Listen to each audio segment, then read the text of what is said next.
Nadie vio Matrix. De Walter Graciano, Buenos Aires, Editorial Planeta, 2010. Entérese, y salga de la Matrix. ¿Qué intereses económicos determinaron el atentado del 11 de marzo de 2004 en Madrid? ¿Por qué era necesario derribar el partido de Aznar? Los atentados del 11 de marzo de 2004 en Madrid. Quienes siguen esta línea de razonamiento normalmente encuentran un obstáculo para concluir que el terrorismo actual es muchísimas veces autoterrorismo. El atentado del 11 de marzo de 2004 en Madrid es normalmente el ejemplo que se pone en tal sentido para debilitar cualquier teoría que hable del posible autoatentado del 11 de septiembre, o de una participación de intereses petroleros en los más grandes atentados. Ocurre que el anterior presidente del gobierno español, José María Aznar, era considerado un excelente socio de Bush y Blair. Los acompañó sin chistar en la invasión a Irak, y se mostró siempre como un fiel senador en esa campaña antiterrorista en la que Bush decía estar dispuesto a ir hasta el final. Esa imagen de Aznar hace que muchos piensen que no puede ser que los propios servicios de inteligencia norteamericanos o los intereses petroleros estén detrás de las organizaciones terroristas como Al-Qaeda. De otra manera, ¿cómo podría explicarse que esa misma organización haya efectuado un atentado terrorista en Madrid matando más de 200 personas tan solo 3 días antes de las elecciones en las que el Partido Popular, PP, de Aznar tenía todas las de ganar? La pérdida de los comicios por parte del PP se debió indudablemente a ese atentado que literalmente dio vuelta a las encuestas, y propició que el supuestamente socialista José Rodríguez Zapatero derrotara al socio de Bush. Sin embargo, quienes así piensan desconocen las causas profundas del atentado del 11 de marzo de 2004. El lector que ejercite bien la memoria seguramente recordará un muy raro suceso del que la prensa dio cuenta de manera fragmentada el 17 de julio de 2002. En las primeras planas de muchos diarios podía verse unas pocas decenas de soldados españoles invadiendo un pequeño islote marroquí llamado Perejil, clavando la bandera española ante la mirada atónita de unas pocas cabras que habitaban el lugar desde que los españoles subrepticiamente mandaron a sus casas a los 6 soldados marroquíes que protegían la isla. Daba toda la impresión de que el mundo se había vuelto totalmente loco y hasta el nombre del islote, junto a la fotografía, causaba risa. Sin embargo, los reales antecedentes del caso, mal narrados o desfigurados en general por la prensa internacional, no solo contribuyeron a que se produjera aquel episodio, sino que a la postre habrían tenido gran incidencia en el trágico atentado de Atocha en Madrid. Ocurre que al sur de Marruecos se encuentra un territorio que aún hoy es tierra de nadie, el ex-Sáhara español. Este es conocido por sus riquezas minerales, y Marruecos siempre lo ha considerado como territorio propio ante la negativa de muchos de quienes viven en ese desierto, los saharíes, que reclaman que esa ex-colonia española sea un país independiente. Este conflicto entre España y Marruecos, que se inicia con la retirada española del Sáhara Occidental en 1975, siempre tuvo un perfil relativamente bajo incluso para España y Marruecos, hasta que varias petroleras se mostraron interesadas en hacer exploraciones en las aguas territoriales del Sáhara Occidental, porque consideraron que la zona podría albergar grandes cantidades de petróleo. El conflicto se agudizó cuando Aznar firmó concesiones petroleras a Repsol a pocos kilómetros de Gibraltar, en aguas que Marruecos considera propias, a lo que el rey Mohamed VI respondió otorgando concesiones de exploración en aguas del Sáhara Occidental a la empresa norteamericana Kerr-McGee, corporación que sería una especie de subsidiaria del poderoso pulpo petrolero Chevron Gulf Texaco, cuyo control está en manos de la familia Rockefeller. El enfriamiento en las relaciones diplomáticas entre ambos países terminó por provocar los sucesos conocidos con las noticias sobre Perejil. El conflicto del islote se solucionó solo en la superficie cuando el Departamento de Estado norteamericano, en el 2002, con Colin Powell al mando, presionó al gobierno de Aznar para que se retirara de este, y la noticia bajó para siempre de los medios de comunicación, aunque en la realidad el tema se transformó en una papa caliente en las sombras. Aznar y su partido actuaban de manera imprevista para el gobierno de Bush y para la propia CIA. Ahora bien, hay que puntualizar que desde hace años un gran amigo de George Bush padre, James Baker III, también fuertemente involucrado con los intereses del oligopolio petrolero norteamericano y de Wall Street, presentó en las Naciones Unidas un plan de descolonización para que el Sáhara Occidental gozara de autodeterminación, pero no de independencia plena. Sus recursos económicos, si se aplicara el Plan Baker, serían administrados por la Corona de Marruecos, donde, como hemos dicho, hoy reina Mohamed VI, socio incondicional de las petroleras norteamericanas. El gobierno de Aznar en cambio pretendía la total independencia del Sáhara Occidental, para así poder ingresar en la distribución de la todavía mítica torta petrolífera Sowari con Repsol, que solo minoritariamente aún está en manos de corporaciones norteamericanas, nada menos que en las del Morgan Chase. Desde el conflicto de Perejil, Aznar reforzó esa posición independentista para el ex-Sáhara español, que colisionaba de frente con los intereses de las petroleras norteamericanas. En los Estados Unidos comenzaron a desconfiar cada vez más de Aznar y el PP, y sobre todo luego de la invasión a Perejil, hecho que si hubiera perdurado en el tiempo y llegaba a una confrontación más amplia, incluso podría haber puesto en peligro la navegación por el estrecho de Gibraltar. Adicionalmente, ocurrió un hecho que agravó la situación. El actual presidente del gobierno español, José Luis Rodríguez Zapatero, cuando era candidato, no solo visitó Marruecos en pleno momento de enfriamiento de relaciones bilaterales, sino que se expresó públicamente a favor del Plan Baker, o sea de los planes norteamericanos contrarios a los intereses españoles. No se trató de una jugada personal, sino de una política mancomunada del PSOE, Partido Socialista Obrero Español, ya que Felipe González, su máximo exponente histórico, hizo lo mismo. Por lo tanto, si Aznar y el Partido Popular estaban siendo vistos como obsecuentes respecto de los Estados Unidos, y Bush en lo referente al tema Irak, lo mismo cabe para Zapatero, Felipe González y el PSOE por el tema Sáhara Occidental, con el agravante de que erosionaron gravemente la capacidad de negociación de su país, España, frente a los intereses norteamericanos. Pero el enfrentamiento de Aznar con Estados Unidos no terminaba ahí. Más al sur, en la misma costa africana donde se encuentra el Sáhara Occidental, hay otra ex colonia española, hoy independiente, donde desde 1997 ha comenzado a extraerse petróleo. Se trata de Guinea Ecuatorial, que hoy produce unos 330.000 barriles diarios. Aunque la cifra no es significativa, el sitio oficial en Internet de la International Energy Administration estima que en el mar de Guinea Ecuatorial podrían encontrarse reservas petrolíferas por hasta el 10% del total de reservas mundiales hoy conocidas.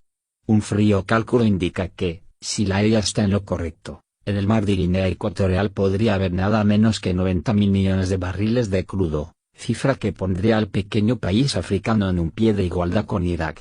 Aunque es muy posible que esas supuestamente inmensas riquezas petroleras no sean más que un espejismo en el que fervientemente desean creer las compañías, como muchos otros, la mera posibilidad despertó la codicia de Repsol y Aznar. Después de todo, Guinea Ecuatorial es una ex colonia española donde hoy en día solo están instaladas 3 petroleras extranjeras, ExxonMobil, que produce casi el 80% del petróleo que se extrae actualmente ahí, Marathon Oil y Amerada Hess. Las 3 firmas están controladas de cerca por el clan Rockefeller. Como el lector ya debe estar suponiendo, no es casual que Guinea Ecuatorial esté gobernada por un dictador, tildado usualmente como corrupto, que se llama Teodoro Obiang. La cuenta de Guinea Ecuatorial en el exterior, más precisamente en el Reserve Bank en Washington, el mismo banco donde tenían cuentas multimillonarias otros dictadores como Augusto Pinochet, está registrada con la sola firma de Obiang y hay más de 600 millones de dólares depositados ahí, con lo que cabe concluir que los Estados Unidos no solo controlan el petróleo de la pequeña nación africana sino también a su dictador y hasta los fondos de sus regalías. Pero volviendo nuevamente a Aznar, el expresidente del gobierno español habría entrado en sucesivas conversaciones con el peor enemigo de Teodoro Obiang, Severo Moto, que no por casualidad vive exiliado en Madrid. Muchos medios de prensa en Internet acusan a Moto, y al gobierno de Aznar de haber sido los autores intelectuales de un intento de golpe de Estado ejecutado en Guinea Ecuatorial el 8 de marzo de 2004, solo 3 días antes de los atentados de Atocha en Madrid. El golpe fracasó porque la CIA y el MI6 habrían entrado en conocimiento con mucha anterioridad. Esto habría ocurrido, en parte, gracias a los servicios prestados por Mark Thatcher, hijo de la ex primera ministra británica Margaret Thatcher, quien como se recordará cayó preso en ese exacto momento en Zimbabue por motivos que la prensa jamás aclaró, y fue inmediatamente liberado, dado que habría sido un doble agente. Así, cuando los mercenarios de variadas nacionalidades intentaban tomar un vuelo desde Zimbabue a Guinea fueron apresados en el aeropuerto de Harare, Zimbabue, con lo que la operación, burdamente planeada, fracasó.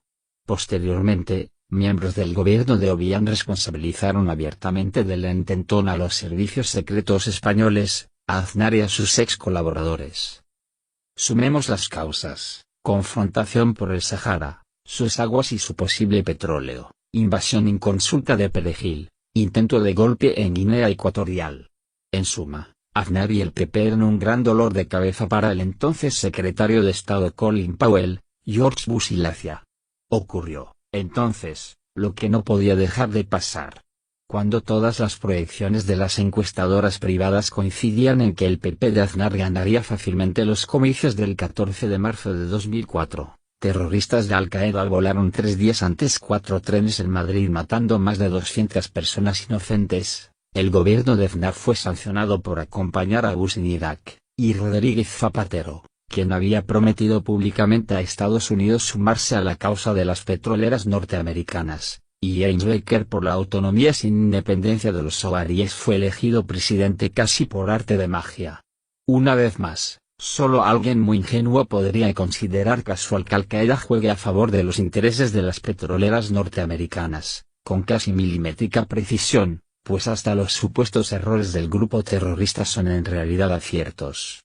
Vale la pena recordar que uno de los detonadores de las bombas en los trenes no alcanzó a accionar, instalado en un celular que no sonó, por lo que en solo horas se sabía que el responsable del atentado era Al-Qaeda y no ETA. Y faltaban solo horas para las elecciones que el PP tenía casi ganadas, con lo que el gobierno de Aznar no tuvo siquiera una excusa mínima para evitar un enorme voto castigo. Es necesario remarcar el papel que jugaron los medios periodísticos españoles más progresistas, que actuaron con toda celeridad entre el día del atentado y el domingo de las elecciones apoyando y difundiendo la teoría de fue Al-Qaeda, aun cuando no había elementos probatorios serios aparte de la palabra del jefe del Servicio Secreto Español, CNI. Este sorprendentemente declaraba a los medios lo mismo que hacía George Bush sobre el atentado de Madrid, que Al-Qaeda era el responsable, en total disonancia con lo que decían Aznar y su gobierno, que el autor de los atentados había sido el grupo terrorista vasco ETA. Habría que preguntarse entonces varias cosas. En primer lugar, ¿a quién responden los servicios secretos españoles? ¿Al Reino de España, o a Bush, la CIA y el Pentágono? En segundo lugar, ¿por qué los medios de prensa más progresistas, ligados frecuentemente al PSOE, se prestaron a la versión del servicio secreto español sin chequeo alguno, influyendo en las elecciones? Nos referimos concretamente a los grupos que actuaron con exceso de prisa. Pues bien, la respuesta parece ser la siguiente: la cúpula del grupo de prensa progresista español más importante tiene estrechísimos vínculos empresarios con los medios venezolanos menos progresistas y más fervientemente antichavistas. Además, algunos de los miembros de esa cúpula de medios venezolanos reaccionarios solían pescar a solas, por supuesto con George Bush padre en los lagos norteamericanos. Podríamos preguntarnos entonces a quién responden los grupos de medios más progresistas de España, y el propio PSOE, a los intereses de España, y sus clases obreras que dicen representar, o a la familia Bush, la CIA, el Pentágono y las corporaciones petroleras financieras que están detrás de los presidentes republicanos y demócratas que dicen gobernar los Estados Unidos. Pero allí no terminan las casualidades que determinaron el inesperado triunfo del PSOE en las elecciones de 2004. El nuevo gobierno socialista de Rodríguez Zapatero se mostró mucho más amistoso con las grandes empresas anglo-norteamericanas del sector petrolero que su antecesor José María Aznar, quien había vendido una fracción minoritaria de Repsol en la Bolsa de Madrid, en venta directa al Chase Manhattan Bank, como hemos dicho. Ocurre que el ministro de Finanzas de Zapatero, Pedro Solbes, niño mimado del PSOE, presentó un proyecto para derogar la acción de oro que el Estado español tenía en los 4 principales grupos estatales españoles, y facilitar así su futura posible compra por empresas de origen anglosajón. El proyecto fue aprobado. Nos referimos a la propia Repsol, Telefónica, Iberia y Endesa, cuyos vencimientos operaban entre 2006 y 2007, pero que el Estado español podía prorrogar y finalmente no lo hizo. Parece extraño esto de que Rodríguez Zapatero sea más amigo de Busibler que el propio Aznar, quien limitaba su alineamiento con los anglosajones a mandar unos centenares de soldados a Irak, y fotografiarse sonriente con Busibler.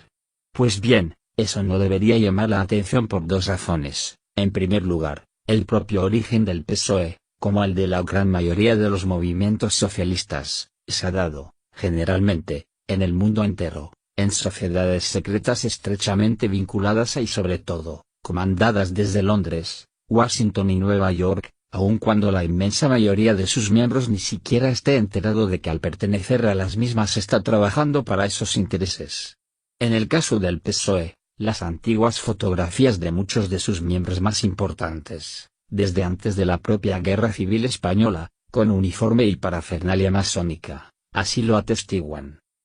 Uno de los miembros más prominentes de estas sociedades secretas que siempre han respondido a los intereses anglo-norteamericanos, al menos desde 1717, es un personaje al que el actual presidente del gobierno español se refiere con gran frecuencia, elevándolo en un altar, su abuelo, el prominente masón Juan Rodríguez Lozano, fundador de la logia Emilio Rodríguez Pallares XV en León.